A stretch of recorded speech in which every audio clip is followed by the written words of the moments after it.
X-Men know brutality, whether through the emotional loss of a team member, the decimation of millions, or just the gruesome brutality of a fight. Mutants truly have experienced it all. The end of the Hellion series has to be one of the most brutal things I've ever read. It was actually painful for me to read. My heart seriously hurt after finishing that series, and I was in tears for honestly most of the last issue. To watch this team of lovable but extremely weird misfits come together over multiple issues throughout this series, only to see many of them slip and self-destruct, was honestly something else. They had found a sense of family, only to lose that newfound family, and with it, for many of them, honestly their sense of hope. It was a brutal ending to what was otherwise honestly an uplifting story. I still can't believe that's how it ended, honestly.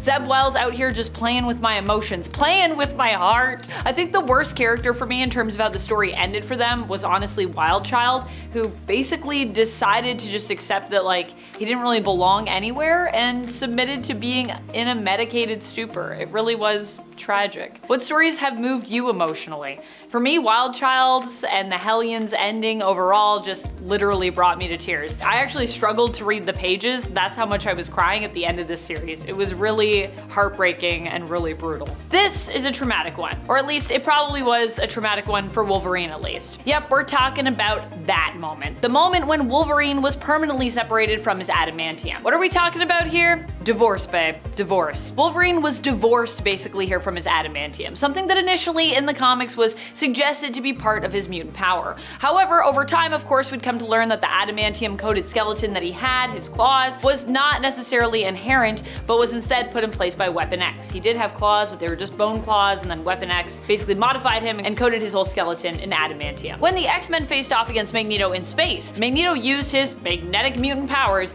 to manipulate this metallic substance, this adamantium, fully removing it from Wolverine's skeleton. He'd get it back, but the extremely gruesome and painful de-adamantium process would leave its mark, making Wolverine more animalistic soon afterwards. Professor X has a lot of brutal moments in the comics. Honestly, he is tied to many of them because he has done some morally questionable things throughout his comic book history. One of these moments, however, might seem small in comparison to some larger missteps that he's had, but it still shocks me to this day, and I find it honestly quite brutal in a different way, so I'm gonna include it here. We're talking about Professor X admitting his feelings for Jean Grey. This wasn't something that Professor X shared aloud, but just seeing it confessed to, even in a thought bubble, was honestly enough for me. Now granted, at the time, I doubt this would have been as shocking when this comic was released, because it was issue number 3 of X-Men, considering that canon had not yet established that Jean was actually one of the Professor's really first X-Men,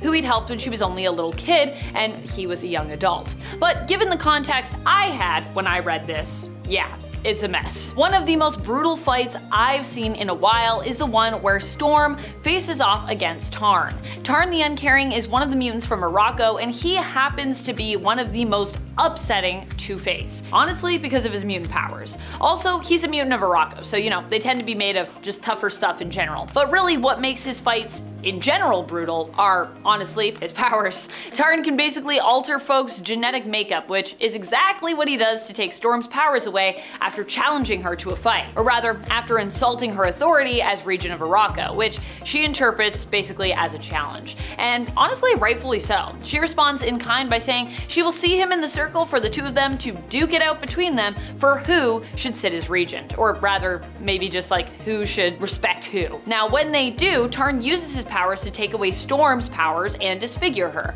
but still she manages to best him by stabbing him in the chest and threatening to end his life by puncturing his heart. Yeah, Storm, even when she doesn't have powers, she's a really amazing fighter, so you should not mess with her. She forces him to yield, and in the end he learns just how strong-willed Storm is and ultimately returns her powers to her, admitting she is of Morocco and perhaps she might even be of a Ment. That's how intense she is. I was not expecting this next one, which is quite a twist, or rather I wouldn't have been expecting it if I hadn't read it later. 2023 for me was a year of mainly focusing on indie comics in terms of my collection, seeing if I could make it a whole year without really collecting mainly superhero comics from the big two myself, instead focusing on collecting books from smaller or still large but honestly alternative publishers. Dynamite, Image, IDW, and even still some really indie self-published stuff. For the most part, I succeeded in last year's New Year's resolution. yay, in regards to this, but the downside was I ended up being more behind on my big two superhero stuff, like X-Men. As such, I already kind of knew the events of the Hellfire Gala before I actually read that Hellfire Gala. Even knowing it though, it was still shocking to behold Nimrod flying in and pretty much insta-killing, for the most part, the newly announced X-Men team. Honestly, poor Dazzler. I was so excited about Dazzler joining that team, and then when I heard that happened, I was like, ah. And then when I read it, I was like, ah. Contrary to the last point, this one was very unexpected. Obviously with Hellfire Gala, I kind of already knew what happened even though I hadn't read it yet. This one caught me unawares. It's because it was one of the first fights that we saw during the Ten of Swords Otherworld tournament, and I honestly had expectations going into this event that were instantly shattered here. Pardon my pun there. Sorry, Betsy. In this first fight of the tournament, Captain Britain's Betsy Braddock was forced to face off against Arako's champion, Iska the Unbeaten. Iska gets her name from her mutant powers, which prevent her from ever losing. And while I expected that Betsy might be the first one to, pull off such a feat and make Iska lose, since she was the hero in this scenario and Iska, at the time, was the villain, it turns out I was wrong. And true to her name, Iska made short work of Betsy, literally shattering her into thousands of pieces. Yeah, I didn't see that one coming. I feel like wait, what just happened pretty much sums up Ten of Swords as an event. It's just bonkers. Bonkers I think in a good way, but that's my opinion. Another battle that I wasn't expecting to go how it did was the one with Uranos versus, well, pretty much all of Arako, to be honest. But more specifically for this point, I'm talking about the Eternals villain facing off against Magneto, who is of course usually a villain of the X-Men, but in X-Men Red is really more of a hero here. Magneto here seemingly holds his own at first, but in the end has his heart removed by Uranos and is left for dead. It's also a pretty quick fight. It's like brutally quick. It's a seemingly gruesome end for a long-standing character, but what's even more intense is it would shortly after, in the same issue, be revealed that Magneto was so committed to getting revenge here, so willful, that he refused to die, using his powers in place of his heart to move his blood through his body and will himself to keep going so he could live to get revenge on Uranos for what he had done to mutant kind and planet Arako. Heartless Magneto is scary Magneto. This death of a character I'm about to touch upon though is an honest real one. Synch was long dead up until recently in the comics. Thankfully, he was one of the first that the mutant nation of Krakoa brought back, prioritizing his resurrection so that he might be acclimatized and prepared for his mission in the Vault alongside Darwin and Laura Kinney's Wolverine. Before his mission there, however, which he miraculously survived, he gave his life to protect others when Emma Frost's school for young mutants was attacked. This was his previous death. Tragic. Generation X, let's go. What makes his death in Generation X even more brutal is the fact that Synch gave his life to basically save other human kids who also attended the school, even though many of the human kids there were pretty unkind to the mutant student body they were forced to share the school with. Another heartbreaking defeat that I found to be extremely shocking and brutal was the loss of Captain Kate Pryde. And Lockheed, poor Lockheed, though fortunately Lockheed, his life was not lost. We must protect Lockheed at all costs. This all went down in the first volume of Marauders, a series that constantly pushed the envelope I felt for what we expect of these characters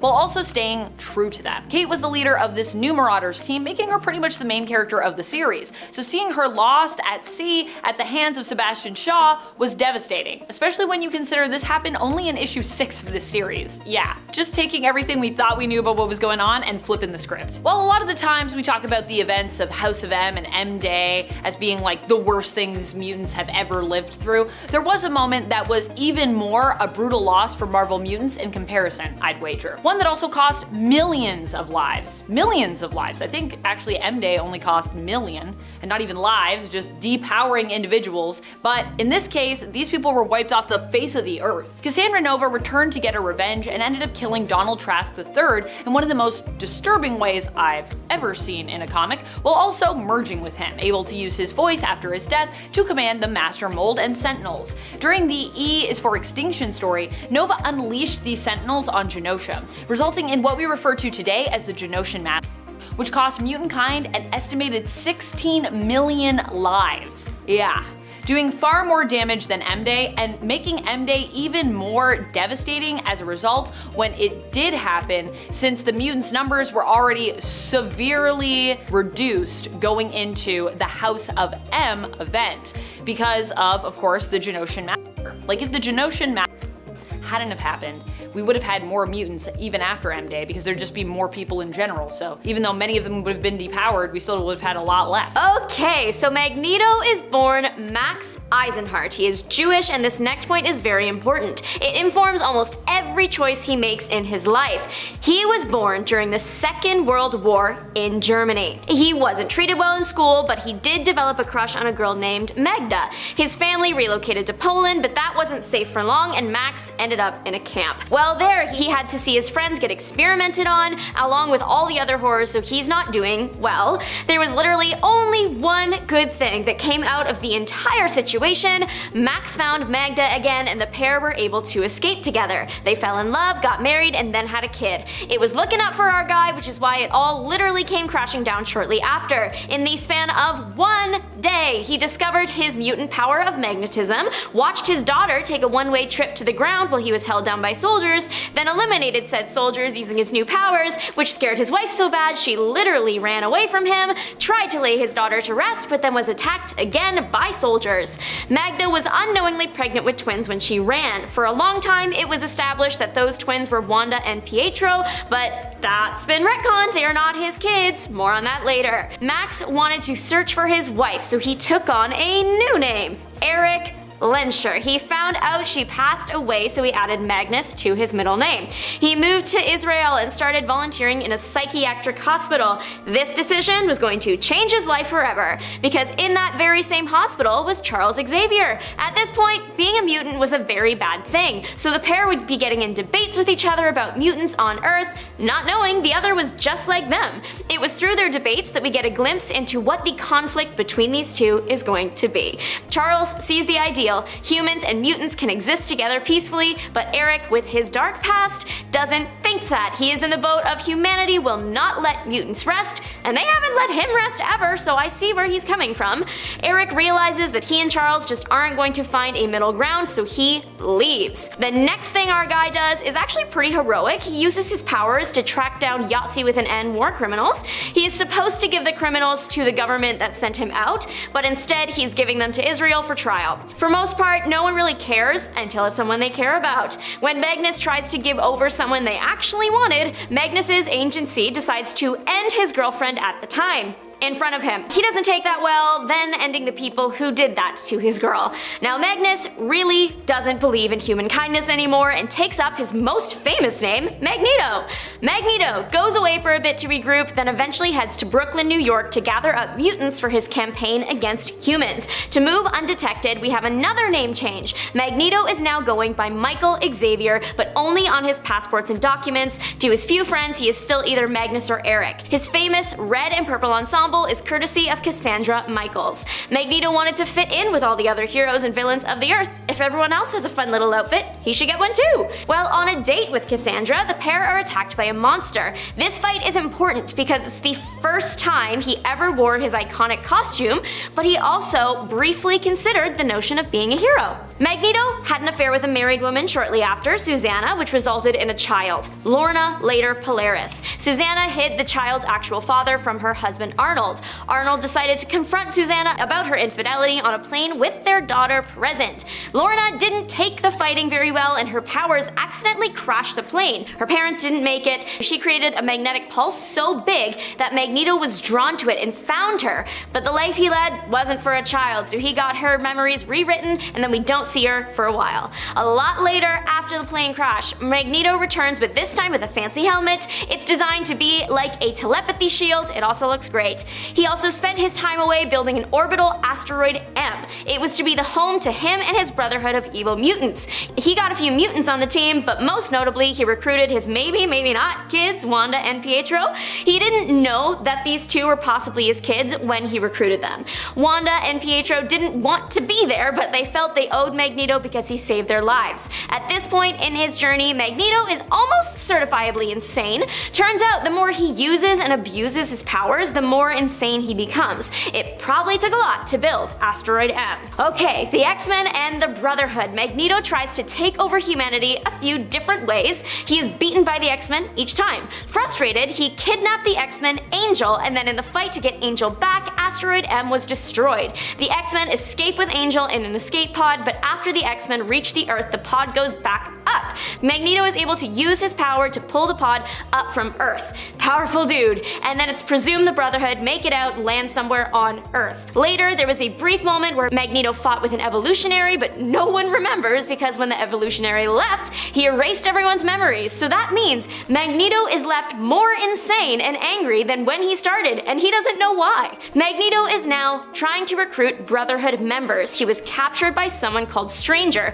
He is an alien scientist that Magneto wanted to recruit. Magneto's disappearance left an opening for Wanda and Pietro to join the Avengers. That's the end of that Brotherhood. Gone. Magneto doesn't like being captured and escapes, recaptured, returned to Earth again. When he gets back, this is important, he takes Wanda and Pietro with him to the United Nations and demands that mutants get their own country. He still doesn't believe it's safe for mutants in the regular world. The twins send for the X-Men come and get them, and Magneto ends up in some water, left to drown, but he uses his powers to burrow through the Earth. He ends up burrowing far enough that he finds something called the Savage Land, a powerful place that he set off to rule. His rule didn't last long, the X-Men took him out. Later, he found a bunch of alien equipment that he used to create Alpha, the ultimate mutant. This Alpha guy rebelled against Magneto and turned him into a baby! Baby Magneto. Everyone just kind of hoped that they could re-raise Magneto to be a better person. He's just a baby.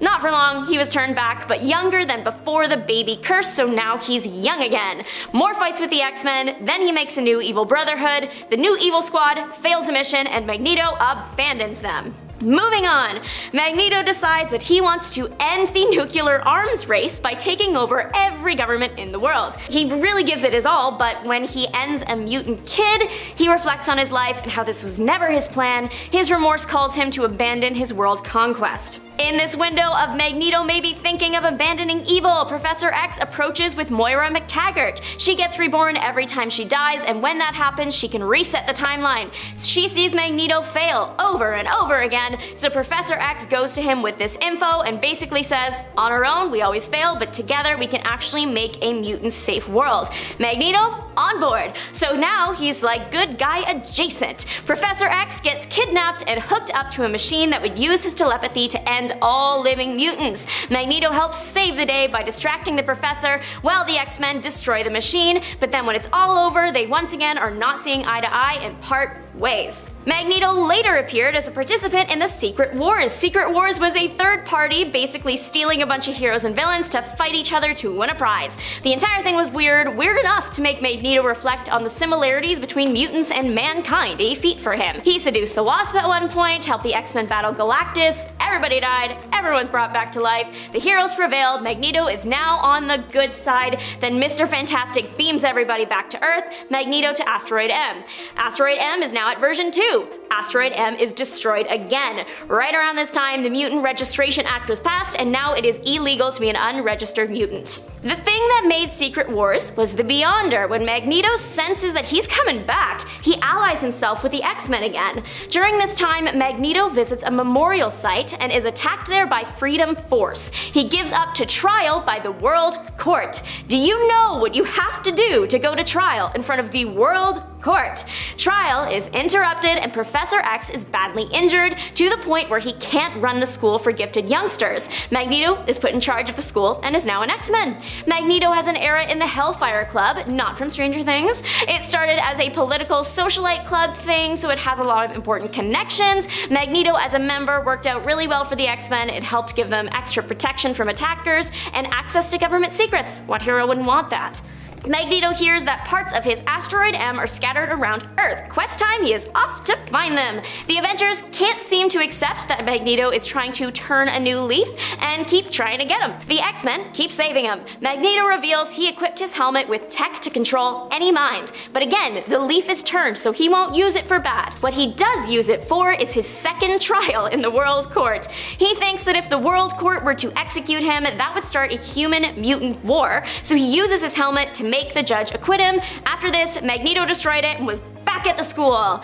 Later, Magneto left the school and the Hellfire Club, but he had prepared for it. He had rebuilt Asteroid M again. He returned to his villain ways because he felt he could never properly stand in for Professor X. During this era, he participated in acts of vengeance alongside other prominent villains. He also used that time to get close to and confront Red Skull, who you may recall as someone on the wrong side of World War II. He left the Red Skull in severe solitary confinement to reflect on the horrors he helped commit. Remember Magneto's origin and what he lived through at the start of his life? That is why. Magneto was ready to retire. He built a new orbital base and wanted to just live his life. No rest for the wicked. A new group of mutants showed up looking for him. They inspired Magneto to try again to make a mutant safe space. He tried to do it with Asteroid M, X-Men, and many world governments said no. Pretty soon he starts up his war with humans and the X-Men again. The UN activated Magneto protocols. Do you know what you have to do to have the UN develop security protocols just for you? The protocol messes with Earth's magnetic field enough that Magneto can't use his powers on Earth. If he's off-world, he can't come back. Magneto's not happy, and he sends out a pulse wave so powerful it knocks out every electronic device on the Earth. Professor X stopped Magneto by shutting down his mind. Magneto's out of the game for a while until this guy named Joseph appears, claiming to be Magneto. He looks like a young Magneto, he's got the skill set, but it's not him because the real Magneto shows up later. Turns out that guy was a clone. Magneto briefly took over the Earth's magnetosphere to blackmail the UN into giving mutants a home. He got an island, but the people of that island fought back. Magneto won. He used a lot of power in that fight, so he was in recovery. While recovering, these things called Mega Centennials attacked and almost killed him, but they didn't. He was hidden away by his followers. The ideas of Magneto grew while he was away, and many mutants joined his side. They even had merch. While Magneto was MIA, this guy named Zorn showed up, pretended to be Magneto. Well, actually, he was Zorn pretending to be Magneto, pretending to be Zorn. Long story, we cover it in top 10 worst Marvel retcons we still can't believe if you want to check it out. The important thing is everyone thinks Magneto is dead by the end of it all. We have made it to Mutant M Day. Scarlet Witch goes off the rails. She absolutely decimates the mutant population of Earth. Magneto, still alive, he just has no powers. Brief villain period, but soon joins the X-Men again. He gets framed for a crime in the middle of his redemption campaign. He was framed by Joseph, his clone. Joseph gets locked in X-Jail, done with that. The universe gets destroyed again, then restored. Magneto made a new Asteroid M and founded a new brotherhood. He's consistent. We are at the creation of Krakoa, finally! Krakoa is the mutant safe haven Magneto always dreamed of. The governments liked Krakoa because mutants could use it to create cures for diseases. It's a win-win situation. Everything is going great. There is a Hellfire party and Magneto pulls Wanda aside. He tells her he will always be her father and it's super sweet. They hug it out. Forgot to mention, before in 2015 it was revealed that Wanda and Pietro were not actually Magneto's kids. Wanda creates a family curse. Magneto's unaffected, so that's what makes this moment in the 2021 feature extra sweet. Okay, back into it. Wanda drops during the conversation that she's going to bring everybody back who died, but to do that, she must die. Magneto is tasked with reviving her, and it works.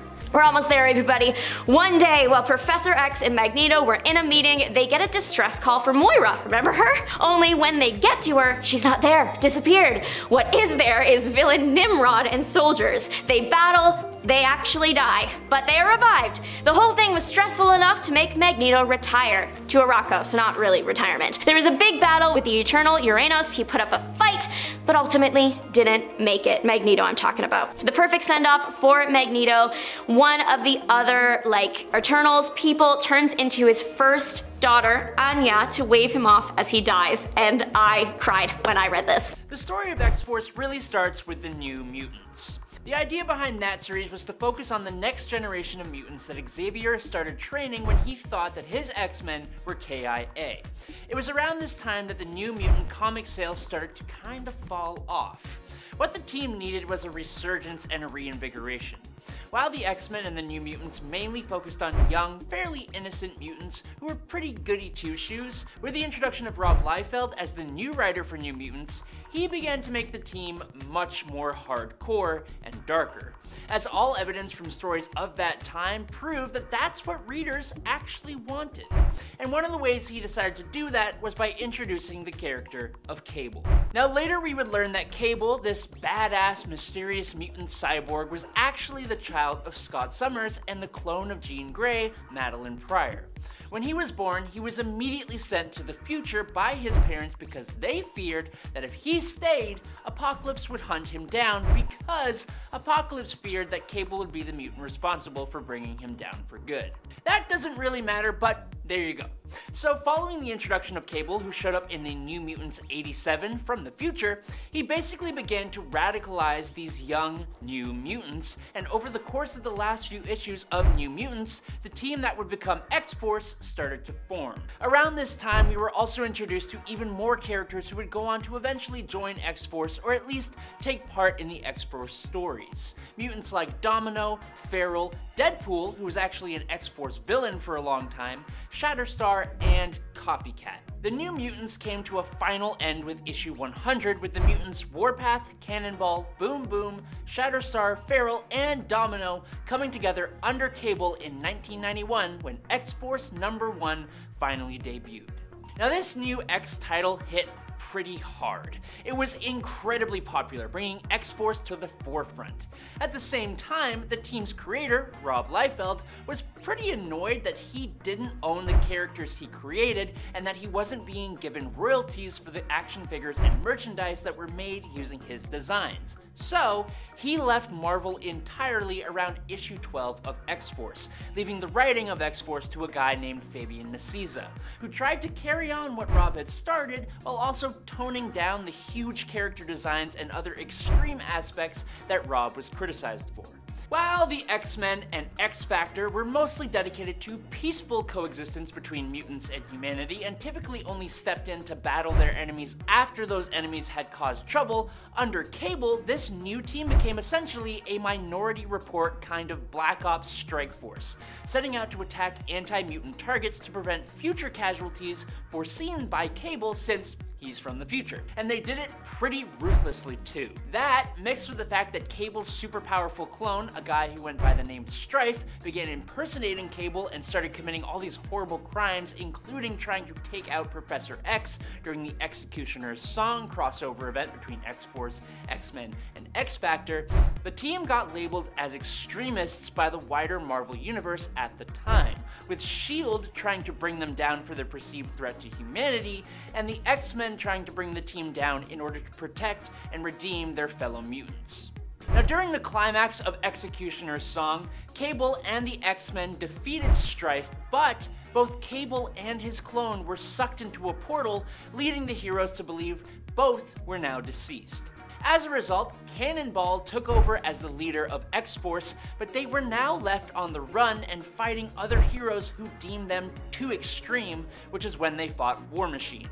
With Cable gone, X-Force almost got taken back into the X-Men landscape, but instead, X-Force said, hey, we ain't kids no more, and they actually broke off from the X-Men and tried to find their own definitive identity. About 7 issues after Cable had gone into the time stream portal, he returned again just in time for the X event Fatal Attractions. This is the story where Magneto threatened all of humanity and took up base in the spaceship that used to be used by Cable himself. This is the story where Magneto ripped out the adamantium from Wolverine's skeleton. Now, while Cable was the leader and mission giver for X-Force before, now the team had fleshed themselves out to the point that they decided that Cable can be a part of the team, but they weren't going to be following him as if he was just another version of Xavier. From this point, X-Force began to be a little less popular as its storylines began to become a lot more soap opera-like. But don't think that means they were bad, they just didn't have anything crazy happen and fell off in popularity, and then the Age of Apocalypse event took place, which basically put X-Force on a bit of a break. It was after Age of Apocalypse that X-Force was handed over to Jeff Loeb to try and take them in a new direction. Cannonball left the team and joined the X-Men proper, and the team gained new costumes that honestly just looked like different colored X-Men costumes. And they also moved into the X-Mansion alongside the X-Men, which is a little odd.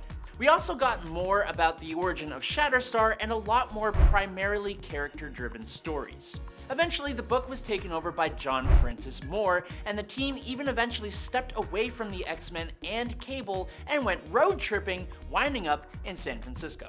But this still didn't really do the trick for X-Force sales, and it was actually all of the X titles that were suffering, so Marvel decided to try and counter this with X-Men Revolution, bringing back the X-Men superstar writer Chris Claremont to breathe some kind of new life into the Marvel X-Men universe. As Claremont took on both X-Men and Uncanny X-Men, Warren Ellis was brought on to Captain X-Force, X-Man, and Generation X. These three titles became more intertwined and fell under the Counter X moniker. The X-Force characters were mostly returned to their roots as they became a Black Ops squad commanded by Pete Wisdom. Unfortunately, it wasn't too long after this in 2000 that X-Force was cancelled, but then revived in a bold, weird new way with Peter Milligan writing a new X-Force team following the apparent death of all the previous X-Force members. This new group were now a team of fame-hungry reality TV celebrities. This version of X-Force was wild, and this is also where we got the introduction of Dupe and saw X-Force team members come and go from the team and from life itself at an alarmingly frequent rate. Unfortunately, it still didn't help sales, and that series was cancelled and rebranded as X-Statix. X-Force finally came back for Volume 2 in 2004 when Marvel reunited the original X-Force creative team on a 6-issue miniseries that returned the team back to their 90s nostalgia, which made it popular among readers. Rob Liefeld came back to draw and plot the book while Fabian Nicieza handled the final scripts. This new X-Force was once again led by Cable and included members like Shatterstar and Domino. The series also resurrected Strife and the Mutant Liberation Front, and the nostalgia of the whole thing really got the book popular with fans, but unfortunately, because Liefeld recycled a number of pages from unpublished Marvel work, it resulted in a very disjointed story, and this was only a brief return of X-Force before the team went dormant again for a little while. The real hard return of X-Force came in early 2008, following the conclusion of the Messiah War crossover under writers Craig Kyle and Chris Yost. At this point in time, Cyclops had taken over the X-Men and moved them to San Francisco. He spearheaded a new version of X-Force as a new Black Ops team to protect the dwindling mutant race from its most dangerous foes and to recover the baby mutant Hope Summers, who was being protected by Cable. The team included a mix of classic X-Force characters like Warpath, Wolfsbane, Domino, and eventually Cable again, but with new additions like X-23, Elixir, and Archangel, and they were led by Wolverine, and it was so dope. The characters donned stealthy black and gray versions of their uniforms and were encouraged to carry out missions with lethal force, and they absolutely did. This team's main villain came in the form of the hybrid Sentinel known as Bastion, who plotted to wipe out the world's last remaining mutants. The fight with Bastion culminated in the franchise-wide crossover Second Coming, after which this incarnation of X-Force kind of disbanded. But that team and book was the most successful revival of X-Force that Marvel had tried, and so, in 2010, only a few months after Second Coming, they were brought back with Uncanny X-Force. This time, only Archangel returned from the previous group's new additions, but Psylocke, Deadpool, and Phantom X were brought on to round out the squad.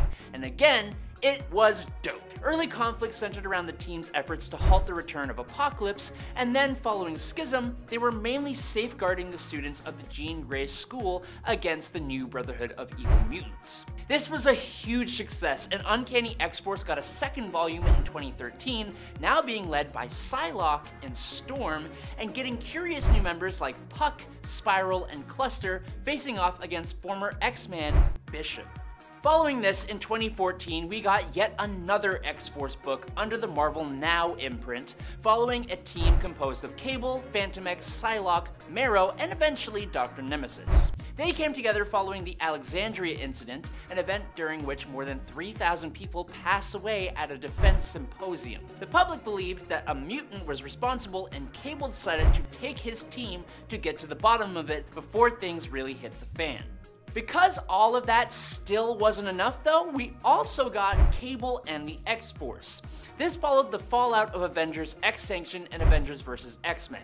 Cable has been cured of the techno-organic virus, but the result is that his body is dying and he starts having visions of dark future events. So this new X-Force is composed of mutant fugitives like Colossus, Forge, and Domino, and their goal is to use Cable's knowledge of the future to prevent his premonitions from coming true, just like in the 90s. But their actions bring them into conflict with both the X-Men and the Avengers. Now moving into the modern day, we had one X-Force team, which was an outlaw group led by a younger version of Cable facing off against the anti-mutant cyborg Ahab, traveling around time and rescuing mutants where they could. But now that the mutants have moved themselves over to Krakoa, they set up another version of X-Force which established itself as basically Krakoa's intelligence agency led by Beast, who was supervised by Jean Grey and assisted by Sage. X-Force ran special operations sanctioned to employ lethal force, and the ground team was led by Wolverine and had agents like Domino, Kid Omega, Black Tom Cassidy, Colossus, X-23, Omega Red, and a lot of the former members of X-Force from over the years. They took up base in the Point and had Forge as their version of like James Bond's Q. They mainly faced off against the anti-mutant organization called Xeno, and unfortunately in more recent years, Beast had gone completely off the rocker and has essentially become a villain, while X-Force still operated as a security and intelligence agency of Krakoa. Number 10. The fate of Squid Boy. Squid Boy and his friendship with Juggernaut was one of the redeeming elements of Chuck Austin's run on the X-Men, which is pretty widely disliked among fans of the X-Men. Austin's run is also the one that featured the relationship which was highly controversial between Husk and Angel. However, one of the things that was pretty cool about his run was how Juggernaut was brought into the book and somewhat redeemed. Juggernaut even befriended Sammy, known as Squid Boy, a young mutant who was ridiculed at school for his appearance and came to join the Xavier Institute. Squid Boy would save Juggernaut's life and the two would become friends, with Kane even becoming like a father to Squid Boy, whose own father mistreated him as Kane's once had. Despite them both protecting one another, at one point Squid Boy stumbles upon a meeting that Juggernaut is attending with the Brotherhood of Evil Mutants. Gasp. Tragically, Squid Boy did not know that Juggernaut was acting as a double agent for the X-Men. Causing a scene and accusing Juggernaut of being a traitor, Black Tom Cassidy reacted by killing the young mutant. What an end to that initially sweet and uplifting story. And friends, before we move on to this next spot, if you are loving this list, be sure to give it a like and let us know down below what you think one of the worst moments in X-Men history is, both in terms of controversy or just in terms of bad things that have happened to mutants. Number 9. Beast's not so subtle disguise. At one point, the X-Men get kidnapped and brainwashed by Mesmero, forced to join the circus. At the time, Hank wasn't even really with the X-Men, but was instead a member of the Avengers. But when he answers a call from the mutants and finds the X-Mansion deserted, he still of course looks for his fellow friends and former and future comrades. While searching, Beast decides to adopt a disguise. This is already after Beast is covered in bright blue fur, so what disguise does he go for? Trench coat and a hat. You got it. Even stranger, for the most part, his disguise actually works. It's only after his hat is removed that even the brainwashed X-Men seem to realize that there's something weird going on with his appearance. Don't worry though, despite the fact that Hank is kinda awful at disguises in this story, he's still a brilliant and dexterous fellow who is able to help save the X-Men in the end. Number 8. Avengers vs. X-Men. Avengers vs. X-Men pitted two superhero groups, both known for doing massive good and saving the world on multiple, countless occasions really, against one another. How do you even make these two groups fight one another? Enter the Phoenix Force. Avengers and X-Men decide to take one another on because they disagree on what to do with the Phoenix Force, which is headed to Earth to merge with its current ideal host, Hope Summers, the mutant messiah. The X-Men want to protect Hope but also think the Phoenix could be useful, while the Avengers think the cosmic power is too dangerous and should be destroyed. All in all, Avengers vs. X-Men created a lot of problems, especially for the X-Men going forward. It also is a big part of the later split between Storm and Black Panther, who were actually married at the time. While the X-Men and mutant kind were at least mostly united in this front, although, Wolverine had some conflicting feelings of his own about it, Avengers vs. X-Men was also considered to be one of the greatest clashing of ideals since the first Civil War event from 2006. Number 7. Fox. Fox was one of the weirdest X-Men to have never really existed, and also was pretty creepy considering the moves she put on Gambit. Fox attempted to seduce Gambit away from Rogue at a time when the couple were having some pretty intense intimacy problems. I mean, Rogue and Gambit have had intimacy problems physically for years in the comics, but I'm talking about intimacy on really all levels, including emotional intimacy. Emma Frost at the time was trying to provide a sort of couples counseling for them and offer them a free space psychically for them to connect romantically in ways they couldn't in the physical world at that time. Fox played on Gambit's struggles, flirting with him and offering herself physically to him. One, this was pretty messed up as Fox was actually a mutant student of his, and 2, it was really messed up because it was later revealed that Fox actually wasn't a student at all,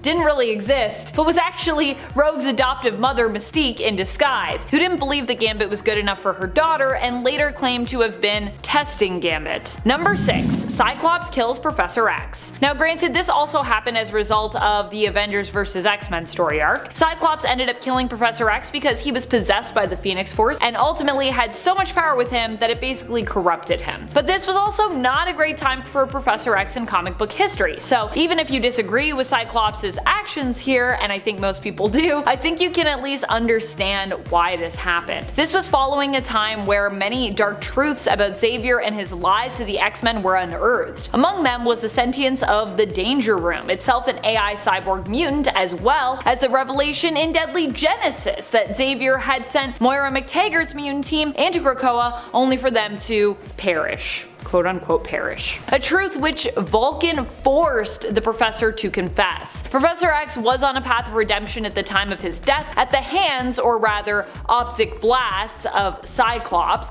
but he was still overshadowed by a pretty dark time in his own history. Number 5. Meet Daddy Nightcrawler. Probably one of the weirdest storylines we have ever had in comics happens to be one where we learned about the truth behind who Nightcrawler's father was. Did we need to know this? Did we really care about this? I mean, Kurt already had an adoptive family who are admittedly pretty cool, and he's got Mystique for a mom, which might not be as cool in terms of like Mystique being a good mom, but it's definitely interesting. But we also, I guess, had to give him a dad to help explain even more the way Nightcrawler looks and his powers. In a storyline where demonic mutants known as Neophim were pitted against angelic mutants known as Cheophim, implying that mutants are related to both heaven and hell, or at least some of them are, we learned that Azazel is a powerful, satanic-like demonic being who was actually Nightcrawler's father, and had only sired him in an attempt to free himself and his fellow Neophim from the Brimstone dimension where they were trapped. Number 4. Necrotia. The massacre at Genosha, which we talked about on part 1, was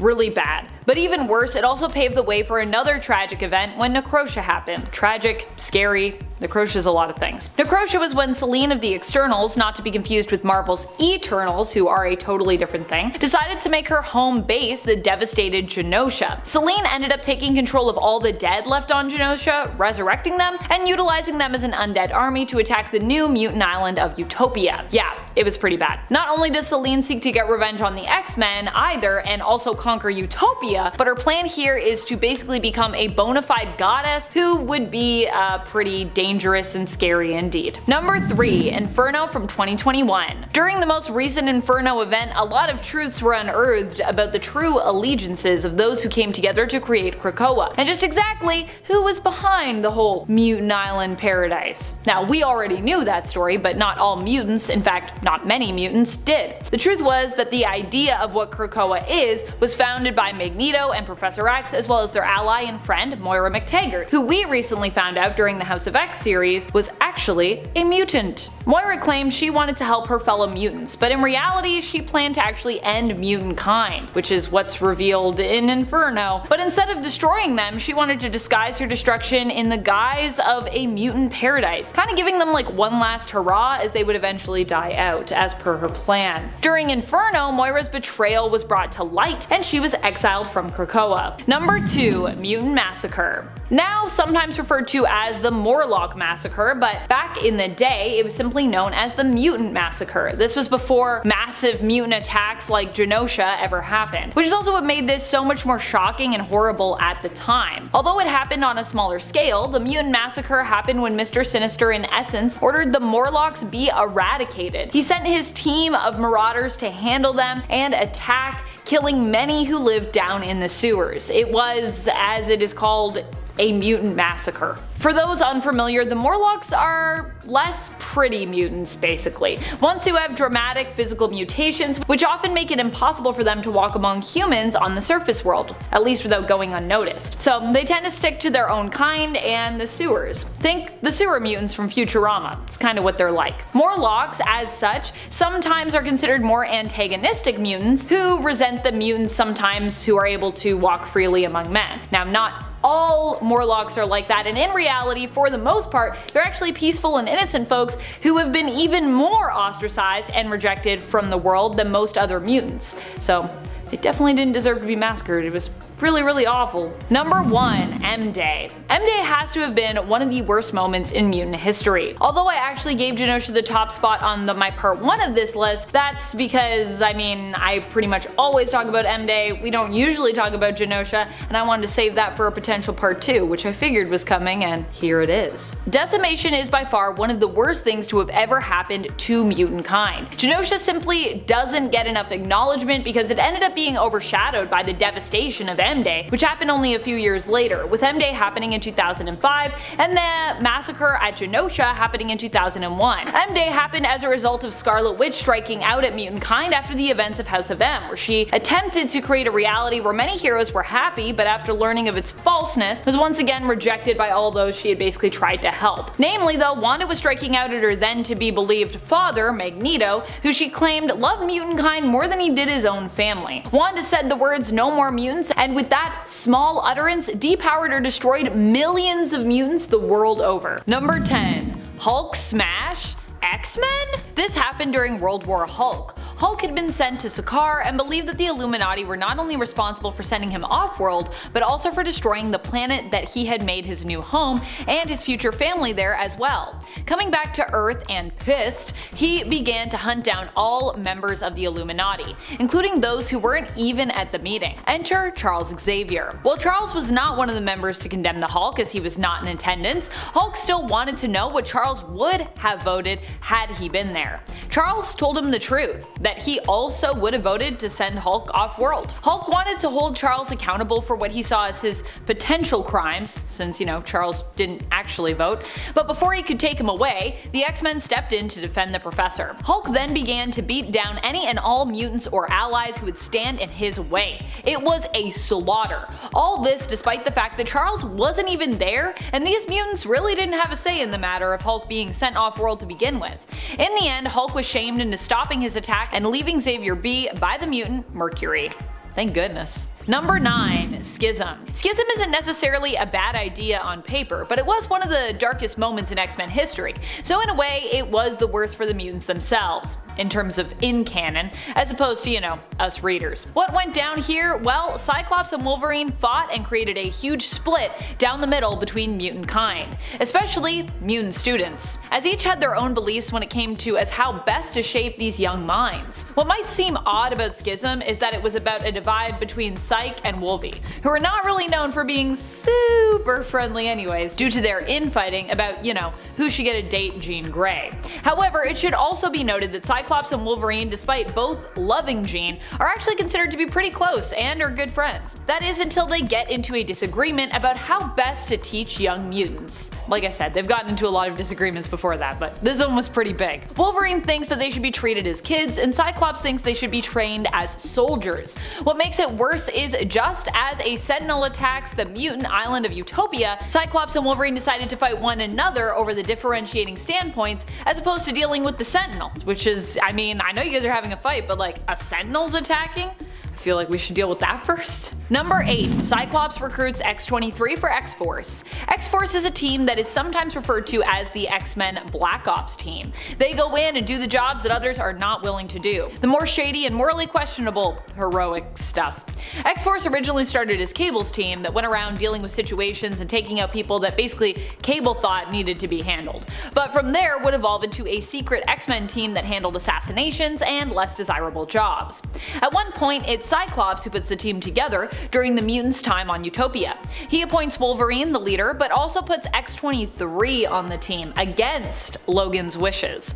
This is because X-23, Laura Kinney, has only known killing pretty much her whole life. She was made to be a weapon, and Logan wanted her to have a say moving forward in what she did with her life. He didn't want her to have to feel like she always had to be a weapon. She could be more than that. But Cyclops feels she's too useful to not have on the team.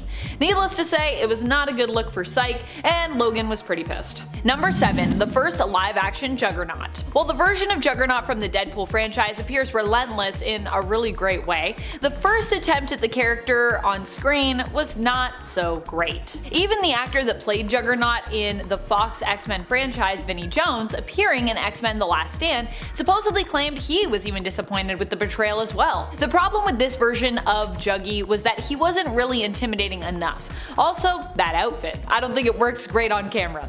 If it weren't for the Juggernaut's displays of easily smashing through walls, I feel like we'd have a hard time recognizing him here, even with him clearly stating who he is to the audience while he's in pursuit of Kitty Pryde. Number 6. Inhumans vs. X-Men. Possibly one of the weirdest storylines we've ever gotten, especially as Inhumans were kind of attempted to be utilized before in the comics to be like a backup to the X-Men. Not saying I don't love the Inhumans, by the way, but after Marvel sold the rights of the X-Men to Fox, they basically made an attempt to kind of catapult the Inhumans into popularity, and that really just didn't work out too well. The Inhumans were made by the Kree and were modified humans who basically get powers through a process called Terrigenesis, where they're exposed to Terrigen mists. They usually keep to themselves, so to have them fight any mutant group feels kind of weird straight out of the gate. The reasoning between them and the X-Men having beef? Well, it turns out that apparently Terrigen mists are like poison to mutant kind, and despite the Inhumans attempting to work things out and come to some kind of peaceful resolution when mutant kind were accidentally hurt by mists released on Earth because they actually felt pretty bad about it, the two groups ended up in a war. What makes it even worse is that the catalyst for this war, the dramatic death of Cyclops at the hands, or rather the voice, of Black Bolt, is revealed to have been staged by Emma Frost to give mutants a reason to fight back against a group that never really wanted to fight to begin with. So what are we even talking about here? Number 5. Cyclops and Emma Frost make out on Jean Grey's grave. Oh boy. Yeah, there are a lot of things that have not been great when it comes to Cyclops' history. Sorry, Cyclops. I love you, Scott, but you do some questionable things, man. I mean, he's done a lot of good things, but he's also been part of some of the biggest scandals in all of mutant history. Case in point, his psychic affair with Emma Frost, and following that, his making out on Jean's grave with Emma after Jean had died. Wolverine certainly was not impressed with any of this. While many still ship and love Cyclops and Emma together, even many of the fans of the couple would agree it was a pretty weird moment. However, Jean's ghost gave the couple her blessing, so I guess we're just supposed to be cool with it. I mean, I guess if Jean's ghost is fine with it, then we're just supposed to be like, yeah, alright, why not? Make out on that grave. You guys are in love. It's cool. And friends, before we move on to this next spot, if you are loving this list and you want to see a part 2, because you know there's a lot of terrible things that have happened in X-Men history, please be sure to let us know by giving this video a thumbs up. Number 4. Professor X and Jean Grey. In particular, Professor X's initial feelings about Jean back in the Stan Lee, Jack Kirby days of the X-Men. We all know that Cyclops, aka Scott Summers, has always had a thing for Jean, but when it comes to the classic X-Men team, he actually wasn't the only one. In fact, pretty much everyone was head over heels for Jean at one point. Maybe except Bobby, who back in the day did like to flirt, but mainly was in love with ice cream. I mean, Bobby was the youngest of the bunch, and even me, not necessarily being the youngest of any bunch, I still love ice cream, so fair enough, Bobby. You eat that ice cream. Both Angel and Beast also seem to hold a bit of a flame for the lone female member of the X-Men team at that time, with Angel actually being pretty close at times to winning Jean's heart.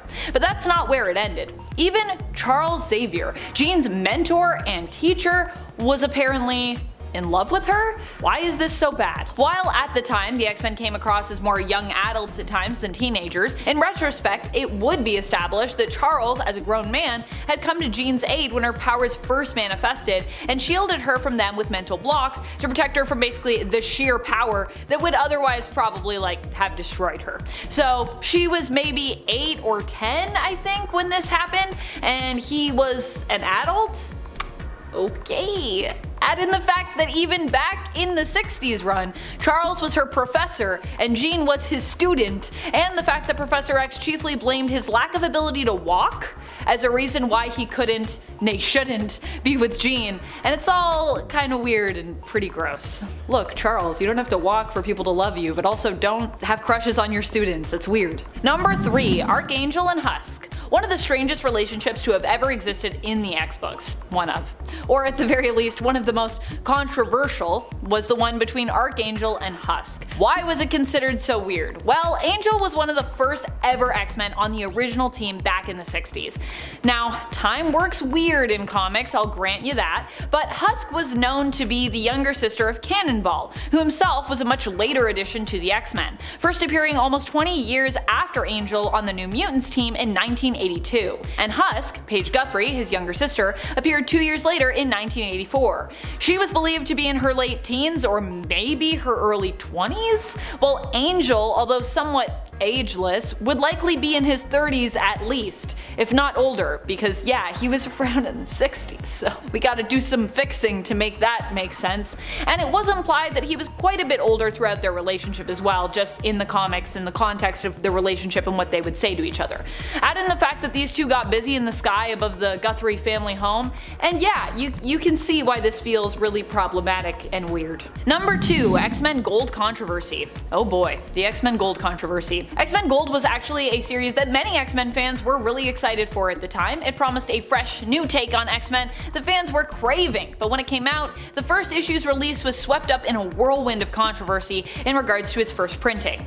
This was because the artist, Ardian Syaf, who was said to have hidden political symbolism in the issue, which directly related to a protest in Indonesia against the Christian governor of Jakarta, known as Ahok. Overall, the protest was considered to be quite conservative in regards to political sides, and those protesting Ahok wanted him jailed for being a blasphemer when he referred to a passage in the Quran during his campaign. Now, he apologized for doing so, but people were still really angry about it, and Syaf was supposedly among those at the protest and decided to include the political and religiously charged numbers in the first issue of the book, which are also said to stand for a passage that is interpreted in Indonesia speaking against accepting Jews or Christians as Muslim leaders. So even though apparently there were a lot of things that were misconstrued with all of that, it still was just not great. It's not great. Number 1, Genoshan Mutant Massacre. The history of Genosha has pretty much been tumultuous and widely awful since the start.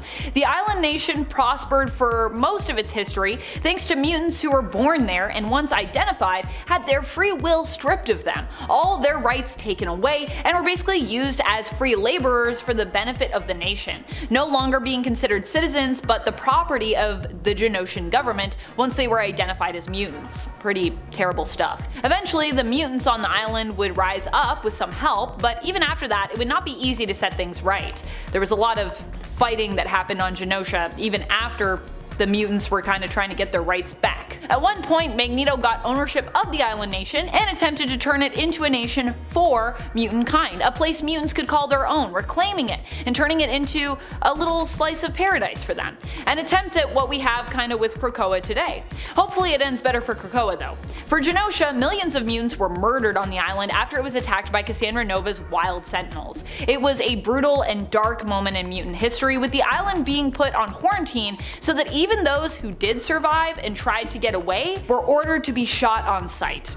A lot of people like to focus on House of M and M-Day, but Genosha was a mass extinction mutant event, and it was a really brutal attack. To really understand this team, we have to go all the way back to their humble beginnings over at Marvel Comics. The team supposedly came to be thanks to a group you're quite familiar with. No, I'm not talking about Marvel, and no, I'm not talking about legendary duo Jack Kirby and Stan Lee. I'm talking about us, the fans. Well, I mean, not me specifically, as I was not alive back in 1963, but the fans who were around back then and reading comics had a need for more Marvel team books. There were many solo hero books out there, but fans wanted to see more team-ups, and so Stan Lee and Jack Kirby came up with the X-Men. Stan Lee had said before that the challenge with team books where new characters were introduced was explaining how they all got their powers, their origins. To simplify this, he had an idea of making the entire team a group of mutants, using that same blanketed reason to explain how they each got their powers.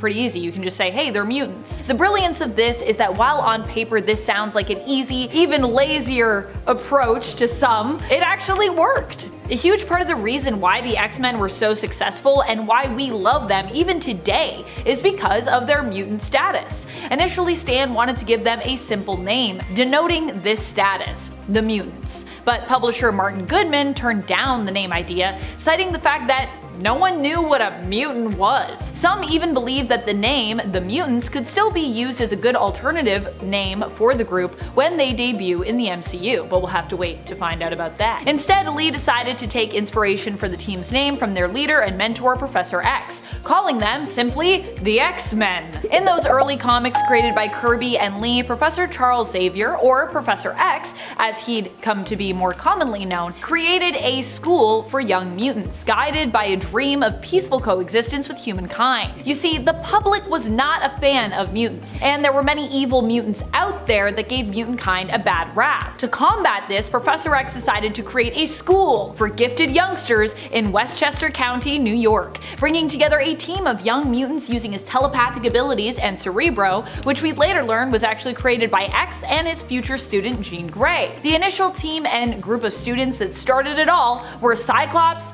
Beast, Angel, Iceman, and of course, Jean Grey as Marvel Girl. During these early days, they were also sometimes joined by Mimic, who initially was introduced as a deadly villain that could adopt the abilities and powers of those around him, making him a formidable foe for the X-Men, as he could, mimic all of their powers. However, Mimic would soon after be reformed, and after losing and regaining his powers kind of multiple times, would also end up adopting the OG X-Men roster's power sets permanently. These were the early days of the X-Men, which also introduced one of their greatest enemies, who coincidentally would also throughout the years become somewhat reformed before becoming a full-on anti-hero, or even to some, a full-on hero in modern day comics: Magneto, the master of magnetism, and his also quite infamous Brotherhood of Evil Mutants, who themselves would have many various different versions and rosters throughout the years. Eventually, the X-Men series was taken over by Roy Thomas, beginning with issue number 20. Throughout the continuation of the series, other writers would also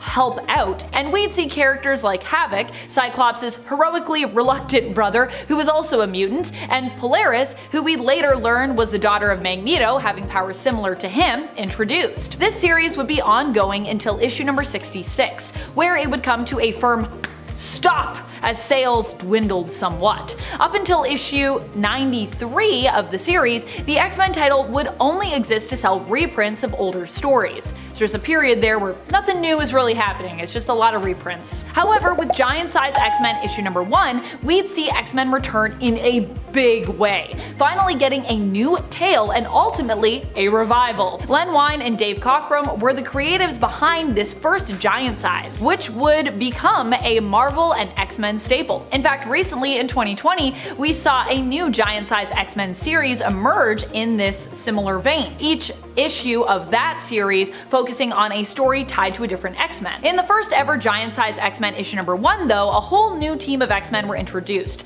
featuring Colossus, Wolverine, Storm, Thunderbird, Banshee, Nightcrawler, and Sunfire. Oh, and Cyclops was also there. Although it should be noted, as I talk about the evolution of the roster, I likely won't mention all members every single time to avoid repetition. I'm also not going to mention every single roster because I could just do that in one video and that could be a whole video. Suffice it to say, there have been a lot of X-Men rosters that Scott Summers has been a part of as well. If he's not mentioned, he might still be on there. The difference between this team and the original X-Men team was that this team was a lot more grown up. The former youngsters had all grown up, and this team reflected that, with all new members also being adults as opposed to teens. The Giant Size roster was also unique in that each team member was radically different from the other, having a completely different background, power set, and in many cases even country of origin. This was probably the first roster to really reflect another trait many fans love about the X-Men today: diversity. In terms of the why behind this team,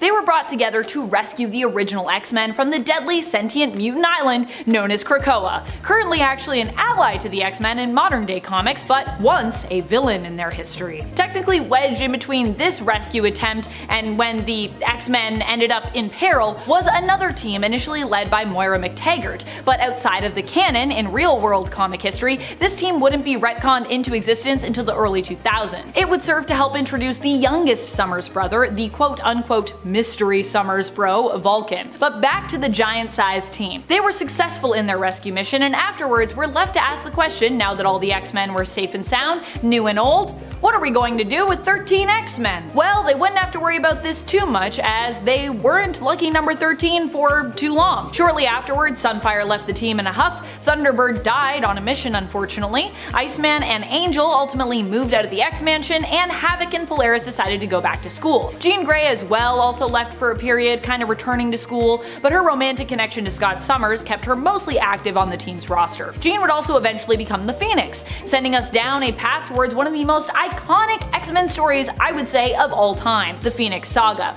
And of course the even more iconic follow-up story, the Dark Phoenix Saga. While the adult X-Men team continued on, there were newer mutants introduced, and a second X-Men title was added to make room for them and their stories. This new young team of teen mutants had a book whose title reflected just what they were, the New Mutants, in a way calling back to the simplicity of the title Stan Lee had originally thought up. This era is often considered one of the best among fans, with creative team Chris Claremont and John Byrne often standing out as the main folks we think of when we reflect back on these iconic moments and stories. In addition to the Phoenix Saga, there was also Days of Future Past and God Loves, Man Kills. Many of the stories you've seen brought to life in film and animated series adaptations are actually taken from this time period in mutant and X-Men history. Another spin-off title was added at this time to showcase the tales of the original X-Men roster, the most classic of teams. However, because we already had an X-Men team and title, this book and the team within its pages would become known instead as X-Factor. At that time, X-Factor was the old roster returning to action, not yet a mutant detective agency. Despite being what most fans associate with that name now, that version of X-Factor actually wouldn't become known to us until the early 2000s, with X-Factor Investigations making its first appearance in Madrox issue number 1 in 2004, which led into the 2005 X-Factor series, which is technically volume 3 of that series. Even more books would be added to what seemed to be developing as somewhat of an X-Men line, I would say. Excalibur appeared as part of Marvel UK's collection of comics. This comic featured 3 X-Men, Nightcrawler, Kitty Pryde, and Rachel Summers, who teamed up on adventures with Marvel UK superheroes Brian Braddock's Captain Britain and Megan. By the time we got to the 80s, we had a completely new roster of X-Men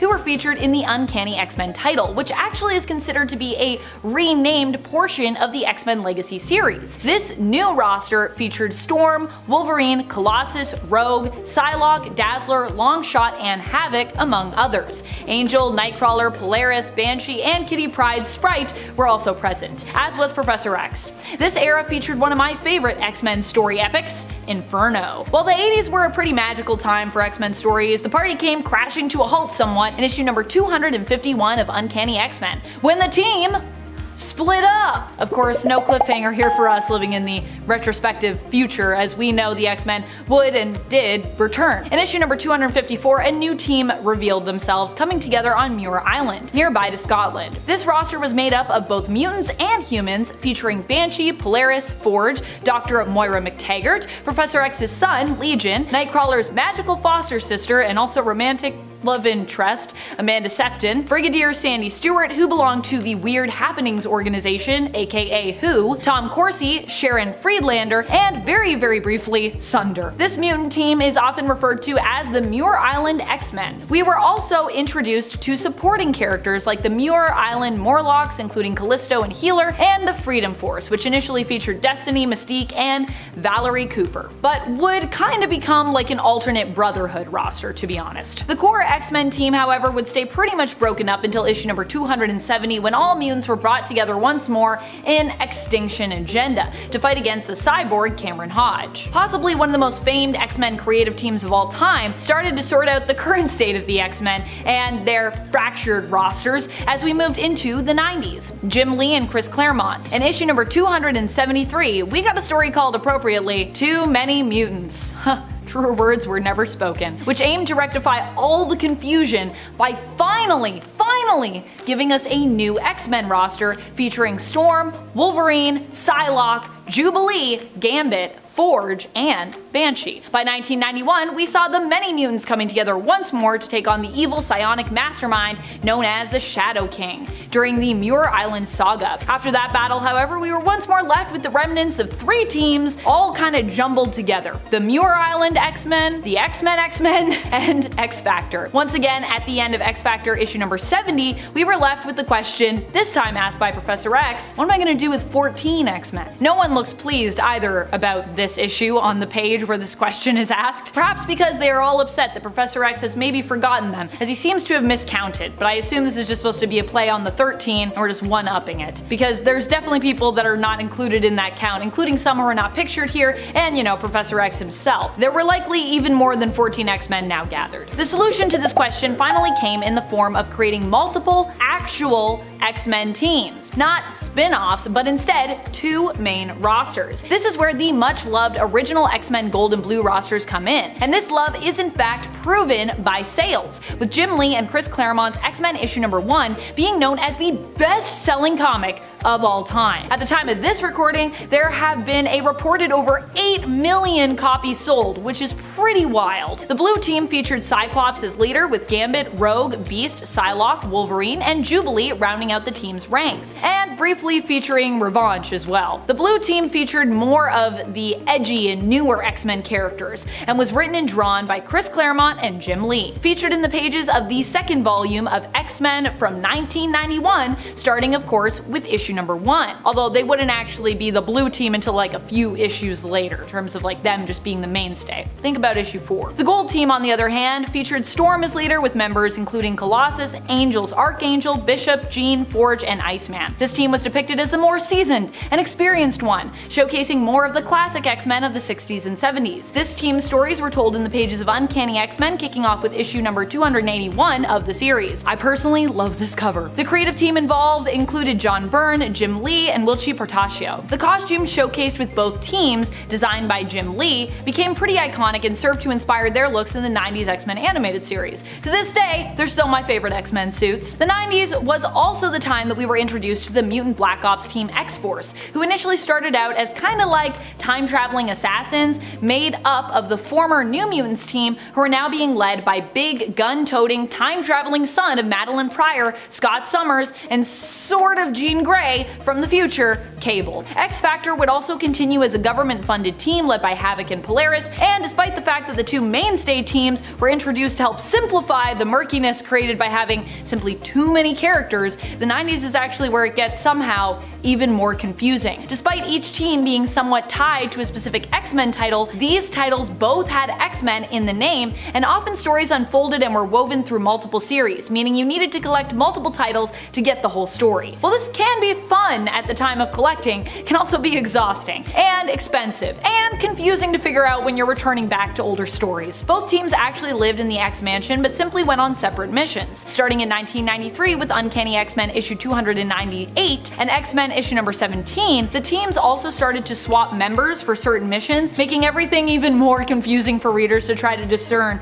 between the 2 once very distinct rosters. During this era, however, we did get many memorable and character-defining stories, including Fatal Attractions, Phalanx Covenant, and the Onslaught event. But by 1994, the terms blue and gold had kinda lost all meaning, with both teams pretty much melding together. By 1998, the roster had shrunk down to 8 core members, including Wolverine, Storm, Nightcrawler, Colossus, Kitty Pryde, Rogue, Gambit, and Marrow, surprisingly, with stories featuring the team continuing to weave back and forth between Uncanny X-Men and the X-Men series, starting with issue number 360 and issue number 80, respectively. Since the 90s, there have been a slew of other important stories as we moved into the 2000s and beyond, including the alternate timeline Ultimate X-Men, E is for Extinction, House of M and M-Day, Messiah Complex and Messiah War, Schism, Avengers vs. X-Men, Inhumans vs. X-Men, and Resurrection. There have also been countless X-Men books featuring multiple teams, many of which simply refer to themselves as the X-Men, even when a mainstay X-Men book was also already ongoing alongside alongside them, which means we get a lot of stories, but also making sense of the X-Men roster gets more and more confusing. These titles have included the Amazing X-Men, the Astonishing X-Men, Extreme X-Men, New X-Men, which was the mainstay at the time, known as the Grant Morrison era of X-Men, X-Men Legacy, Young X-Men, Wolverine in the X-Men, which is actually one of my favorites, All New X-Men, which featured the time-displaced OG X-Men,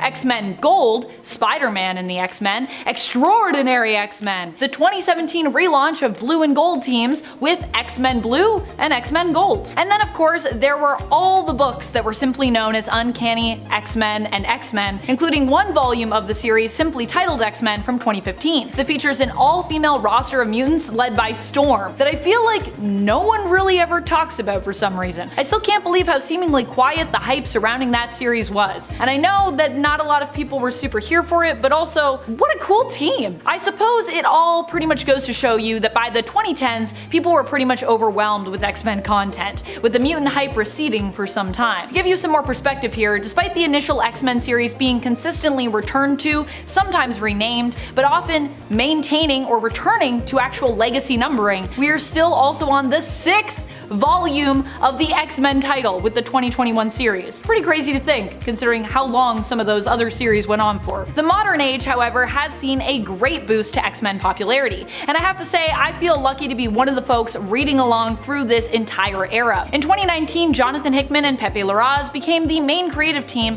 behind House of X and Powers of 10, which kicked off the era of X-Men we are in now, which I like to refer to as the Krakoan era. This has been a 3-part multi-year saga that is still ongoing, spanning a number of series in the double digits. The 3 major acts of this epic can be divided between Dawn of X, Reign of X, and Fall of X. Events have included one of my all-time favorites, Ten of Swords, the Marvel-wide crossover AXE Judgment Day or Axe, and SOS, aka Sins of Sinister, as well as recurring yearly Hellfire galas, which we can all dress up and attend in our minds. However, the X-Men history and family will continue on, as the Krakoa era is soon coming to a close, with 2023's Hellfire Gala being advertised as the last.